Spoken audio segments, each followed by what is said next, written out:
Okay, I'm back. Now, let's recap what we got so far. We've got average rate of change. And the average rate of change is given by the slope of the secant. And that's given by the difference quotient. And the difference quotient is given by, if I use nice function notation. Now we have the instantaneous rate of change, which is given by the limit as h approaches 0 of the slope of the secant, which is equal to the limit as h approaches 0 of the difference quotient.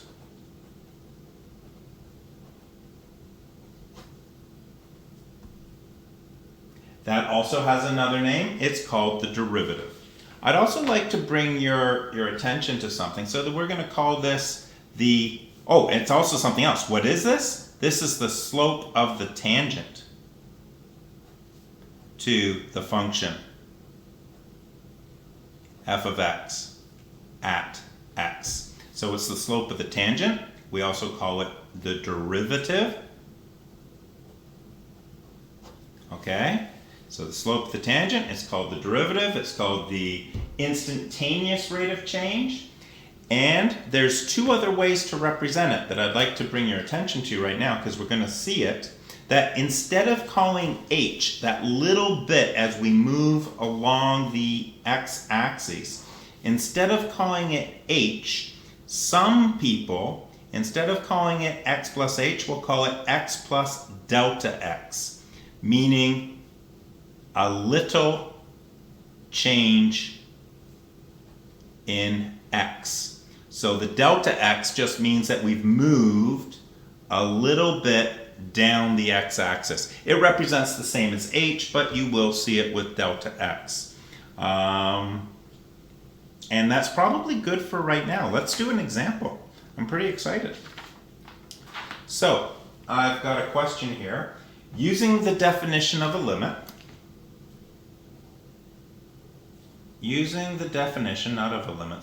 definition of a derivative, determine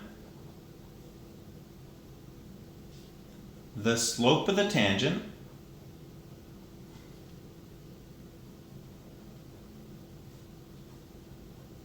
to f of x equals x squared plus 1 this time, just for fun, at any point.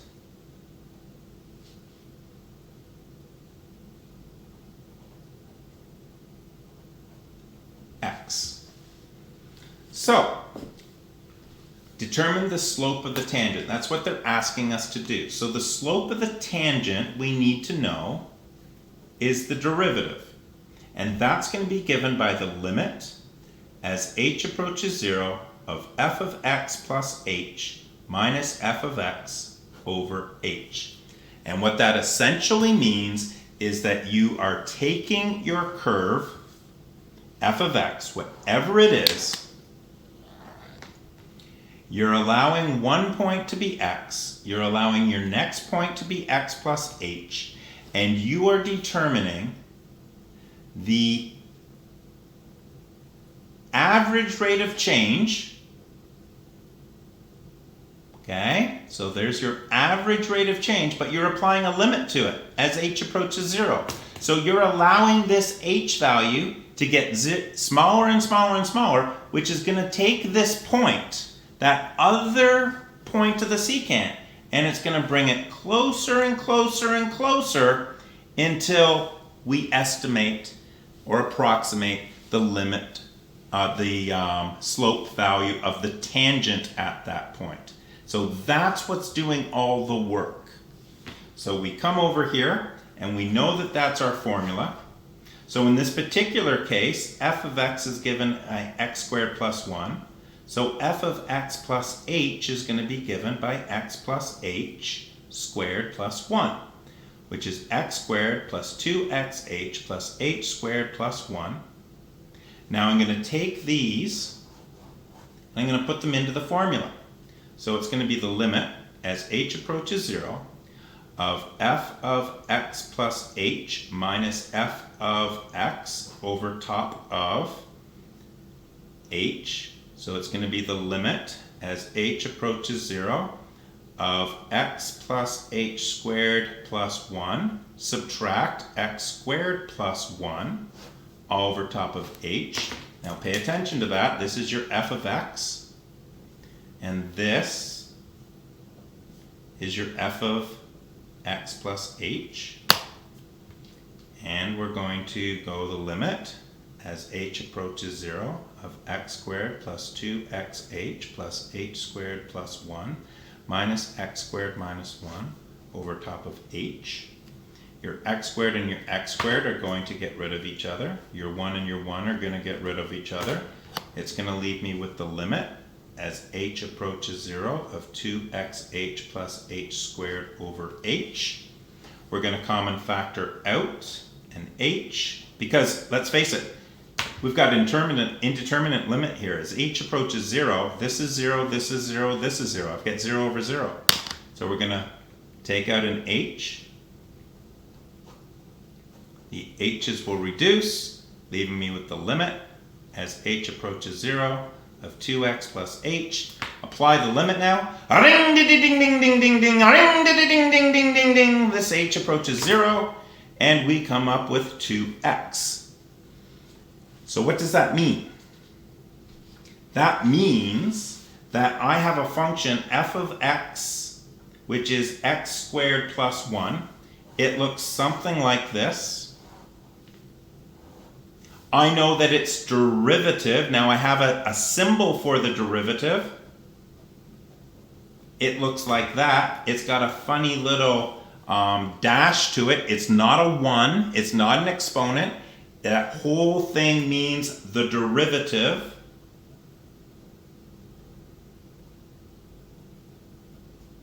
of the function f of x, and it's going to be equal to 2x.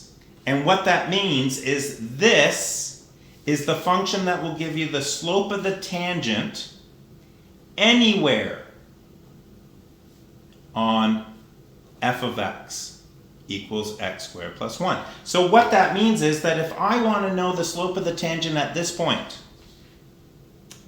let's say 3, the slope of that tangent right there, the slope of the tangent at x equals 3 is going to be equal to 2 times 3, which is 6. The slope of the tangent at that point is 6. And that is totally cool. If I want to know the slope of the tangent to this line at -7, so the slope of the tangent at that point to this curve should be, let's see, the slope of the tangent at x equals -7, notice my terminology that I'm using here, is going to be equal to 2 times -7, -14. So in other words, I go over 1 and down 14 at that point. This is incredible. Let's try it right here. What do you think the slope of the tangent should be at x equals 0? Well, it looks like a horizontal line to me, and my understanding from grade 9 is that horizontal lines have a slope of 0. Let's see if it works. Slope of the tangent when x equals 0 is going to be equal to 2 times. Holy moly! This is incredible! I now have a way of determining the slope of the tangent anywhere on this curve. And that's what we're going to be doing for about the next 3 months. All right, ladies and gentlemen, stop there.